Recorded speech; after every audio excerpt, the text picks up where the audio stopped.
ആർക്കും അവൈലബിൾ ആണല്ലോ. എൻ്റെ ചിത്രം ഉണ്ടെന്ന് വിചാരിച്ച് ഞാനത് അല്ല, ഞാനും ആ വീഡിയോ കണ്ടിരുന്നു. എന്താണതിൽ മതവികാരം വ്രണപ്പെടുത്തിയെന്ന് മനസ്സിലായില്ല. അദ്ദേഹത്തിന് വ്രണപ്പെടുത്താം, തിരിച്ചു മറുപടി പറഞ്ഞാൽ മാത്രം എന്താണ് ഇത്ര പ്രശ്നം? അദ്ദേഹം പറഞ്ഞ കാര്യങ്ങൾ ഒരു കാർട്ടൂണിസ്റ്റ് AI സഹായത്തോടു കൂടി ഒരു സറ്റയറായിട്ടൊരു വീഡിയോ ആണ് ഞാൻ കണ്ടത്. അതിലെവിടെയും മതവികാരത്തെ ഞാൻ കണ്ടില്ല.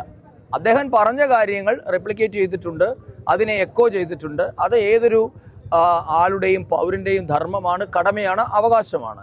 അതിനകത്ത് ഏതെങ്കിലും വികാരം വ്രണപ്പെട്ടിട്ടുണ്ട്, പുള്ളിയുടെ വ്യക്തിപരമായ വികാരം വ്രണപ്പെട്ടിട്ടുണ്ടാകാം. പക്ഷെ അദ്ദേഹം കോടിക്കണക്കിന് ഹൈന്ദവ സ്ത്രീകളെ അപമാനിച്ചപ്പോൾ പൊട്ടാത്ത വ്രണമൊന്നും ഇപ്പോൾ വ്രണപ്പെട്ടിട്ടില്ല. അന്ന് പൊട്ടി അത്രയും എന്തായാലും ഇപ്പോൾ പൊട്ടാൻ സാധ്യത വളരെ കുറവാണ്. കാരണം അന്ന് അദ്ദേഹം എന്താണ് പറഞ്ഞതെന്നും അദ്ദേഹം എന്തിനു വേണ്ടിയാണ് നിലകൊണ്ടതെന്നും നാട്ടുകാർക്ക് മുഴുവൻ അറിയാമല്ലോ.